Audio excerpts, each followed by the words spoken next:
Okay, good afternoon. This is Debbie Davis. It is November 5th, 2025. Okay, so I wanted to touch on a few things that are going on with me right now. But then I'm hearing from other people, other comments that I'm going to share from these issues that I'm having with my vehicle. Okay, so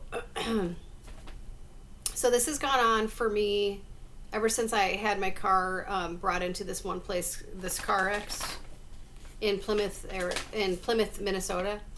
Okay, I've had constant issues with different electrical issues, and when I bring it into these places, it doesn't seem like it ever totally gets fixed. It seems like it's been like a money making scam that the mechanics seem to be involved in. Okay, and I personally feel that this is politically motivated at this point. Against me. I believe that they're using the mechanics now. This is the level that these Democrats are going to here in this state. I believe that they're using the mechanics as political motivation as harassment now. Okay, so after I went into that CarX, this was like over a year ago now, is immediately after I went into that CarX, a state police officer pulled into the lot. Okay, after me. And this was, so then I thought, oh, that's, and, I went right in and talked to, whoever the mechanic was at the time. So that's what makes me feel like the state police are involved. Okay, and this is politically motivated. And I mean, I've shown multiple videos of the state police stalking me in my videos. And the state police, it's become pretty obvious in this state that they work for the politicians, not the people. Okay, so the state police are very dangerous here. Okay, so let's see. I have multiple videos about this. Okay,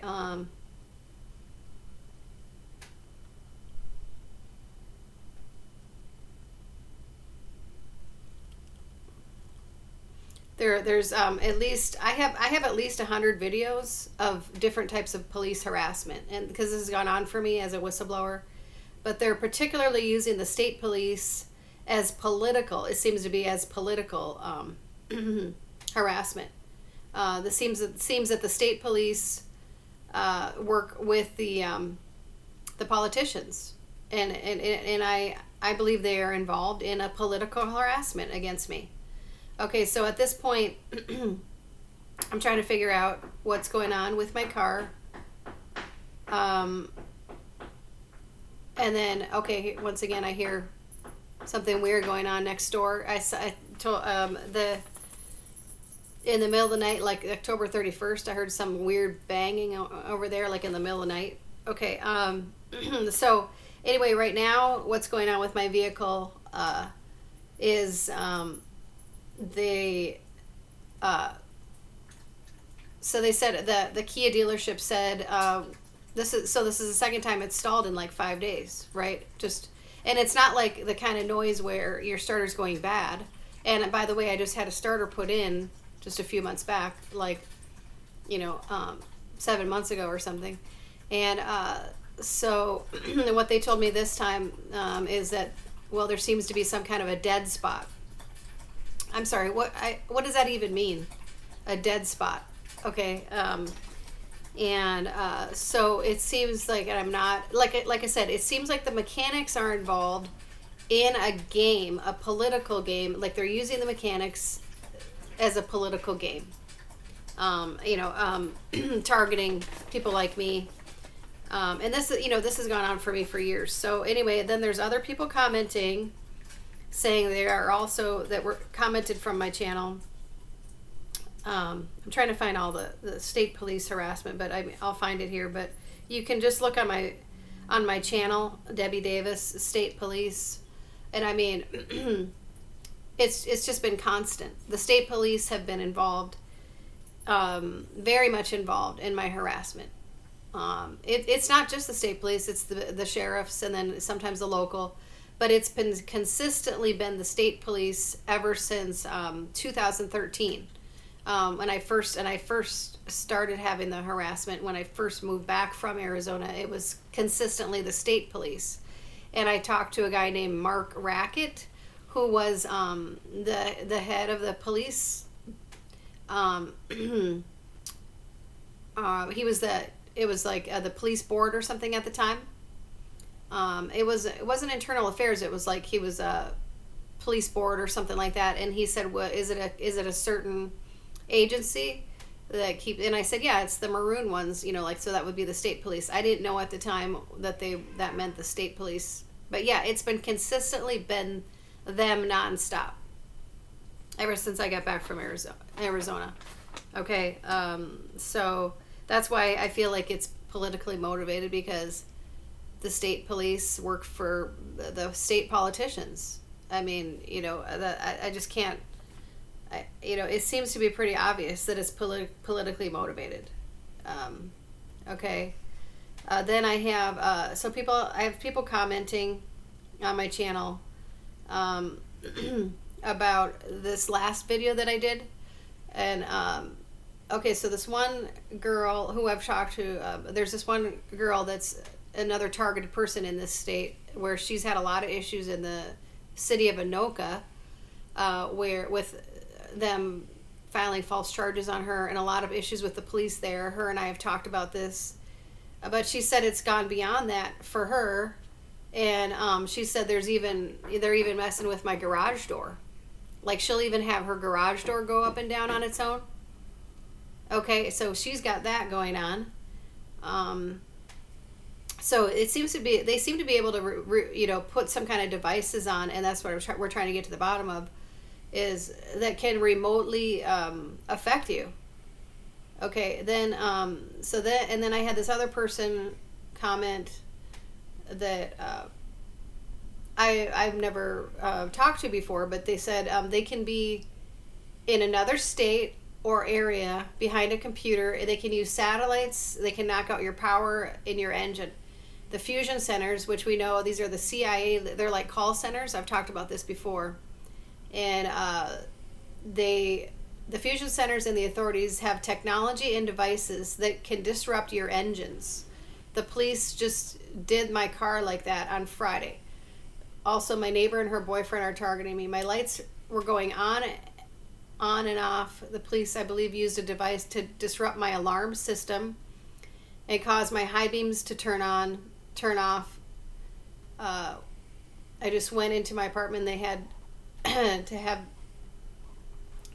done something for my lights to shut. So it was something remotely that did this to her car. Okay, and it always has to do with people that just try to report different crimes. If you try to contact the internal affairs, you get retaliated against now. So it's like a secret society thing. And I'll read a little bit more about in this book that I've been reading of Jim Marrs, and it specifically talks about how the secret societies started. They started from Europe, and they started influencing America over here through the Masons. The Masons. So they were never, they were never part of the Knights Templars. The Masons started 400 years after, and it started in Europe, and then they started infiltrating these secret societies over here, and they, called them different types of groups, like Masons or Knights of Columbus or Shriners. Okay, these are these were all started. These are all part of these secret societies, and they were all started by in Britain, and they started infiltrating over here. Okay, but what it seems to be, this seems to be like a high level of like, and the same thing with my friend Charlene.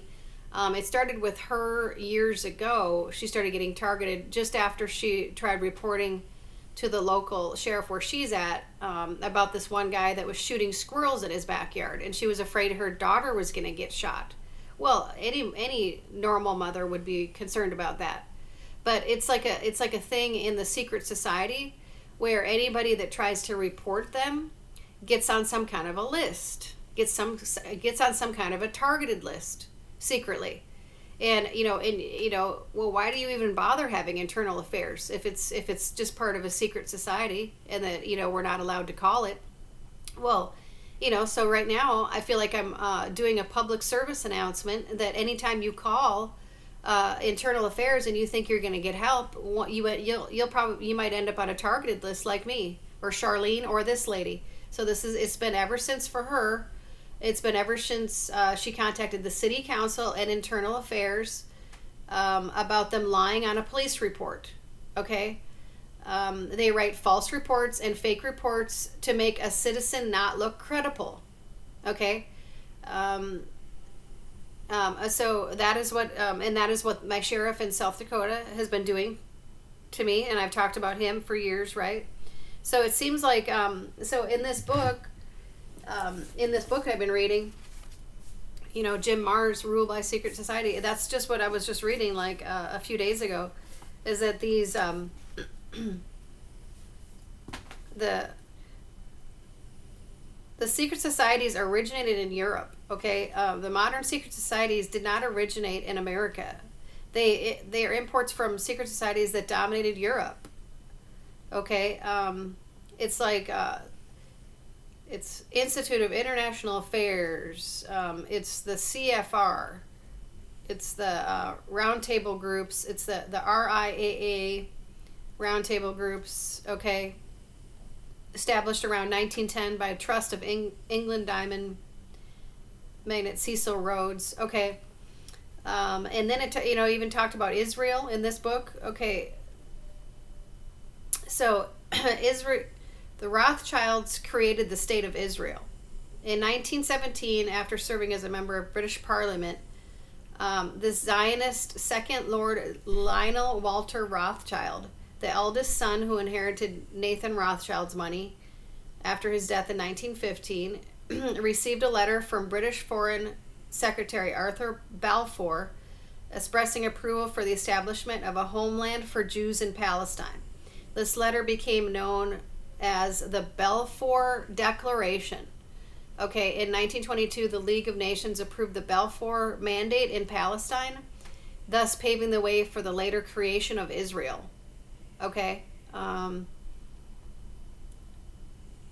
it says the Rothschild built the first pipeline in the Red Sea to the Mediterranean to bring Iranian oil to Israel, and founded the Israeli General Bank, called the Father of Modern Israel.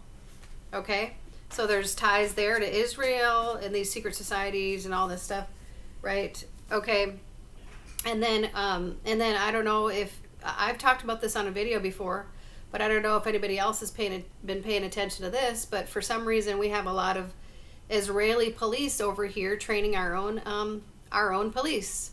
So Israel is somehow involved in the police over here. Okay, look at all these videos.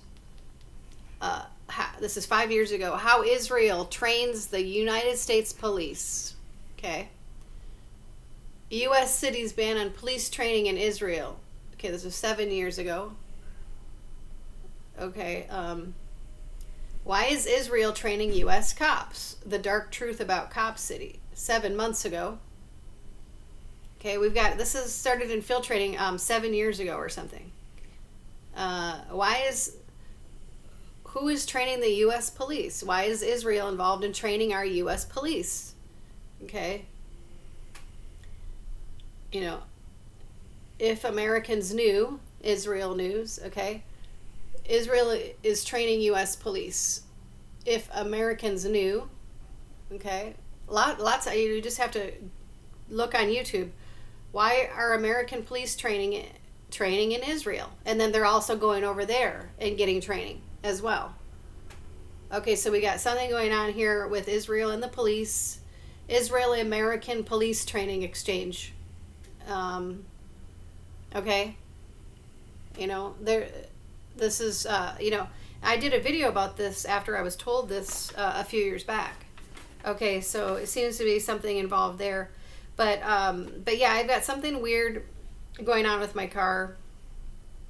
And, at this point they're saying it's a dead spot. But it seems like they can get it started, but then something else is causing it to stall, right? It seems like the mechanics are not being truthful with me, and I believe it's politically motivated. So I'm trying to get to the bottom of this here, but so yeah. So I think then then the other thing that Charlene told me, oh yeah, and then the other thing is that this was this is kind of creepy how all of a sudden this movie keeps playing on the cable, this movie Retribution, and with Liam Neeson. Okay, it was on yesterday and it was on last week and then it's on again. It's like, okay, this this is even more creepy. It kind of just creeped me out. Because this movie is particularly about how there was a bomb that was put under Liam Neeson's seat, and that if he didn't transfer money or do something, the bomb was going to go off. It's just like, okay, that movie keeps playing, and it was on last week, then it was on again yesterday, and then it's like, okay, is this like a sign somebody's trying to send to me? I'm a military veteran, and I wasn't any kind of a purposeful whistleblower. This was accidental. Nobody tries to purposely uncover fraud. This was just because I was an admin NCO at the time that we happened to notice some things going on at that military base. And same thing with this poor lady in Richfield that I became friends with, Patty. She's been harassed as well ever since she was just tried to report the fraud at the VFW in Richfield, Minnesota, which was about 60,000 missing. Okay, she's being harassed. Nobody purposely tries to report this or be a purposeful whistleblower. This is just something that, we have so much fraud, and it's all over the state. So how can you not be somehow involved? It could happen to anybody. At this point, there's so much fraud in Minnesota that it could happen to anybody here, that you could be accidentally targeted like me or Patty. Okay, so don't think it's just me, because it's. So then. Viewers, I'm trying to make a very short video. Okay, so then Charlene said they have been putting, there are something called kill switches that can be put on the cars, right? The auto industry could be reshaped by a repossession device for cars. Special technology makes a vehicle impossible. Okay, so there's something called, so she was sending me these things, and there's apparently these things called kill switches that can be put on cars. Okay, my car's paid off. My car was gifted to me by my father and my mother and father, and it's completely paid off. There is no loan attached, or there's nothing attached. Okay, so because these type of things are put on vehicles that have like leases attached, is how this started. But apparently now more people are finding these type of things on their vehicles. Okay, so this is what to start after the owner misses a payment. But federal regulators are asking questions about how the equipment is being used. Anna Warner explores the concerns about how the legal devices could hurt people who can least afford it. Anna, good morning. Good morning. Well, imagine getting in your car and it won't start, but not because there's anything mechanically wrong with it. Turns out the dealer you bought the car from has turned it off. Many people around the country say it's happened to them, including the couple we spoke to in St. Louis. I got real sick. Willie Connor needs a kidney transplant and gets dialysis 5 times a week. She needed a car, but she and her husband didn't have a lot of money. So commercials like this one for Car Credit City, Get to Car Credit City for a guaranteed car and guaranteed credit today. offering guaranteed credit, sounded good. They made it easy, come on in, we'll give you a car regardless of your credit. That dealership is what's known as a buy here, pay here auto lender, which means the dealership does its own financing on transactions. The price was high. A 2007 Chevy with more than 100,000 miles would cost them over $21,000 after payments at almost 29% interest, nearly 6 times the national average. But I had to get to dialysis. I have to get there or I don't live. These are your grandkids. Then one day in 2012, she came out of the treatment center and found the car wouldn't start. Why? She says even though she had told them she would be a few days late on the payment, the dealer had turned the car off. At dialysis of all places, they cut my car. Okay, so they apparently there's some kind of device that can be put on the car where they can cut it off. Okay, so I'm just doing a warning for everybody. There's a lot of weird stuff going on, and it seems like the mechanics are involved in a political targeting. And I mean, I'm not saying yeah, but I mean, so just a warning for everybody. Some of these things that, and like I said, this could happen to anybody in Minnesota. There's so much fraud. You could happen to anybody at this point because, it's everywhere. So if you try to report it, you could be targeted. So we just have to do something.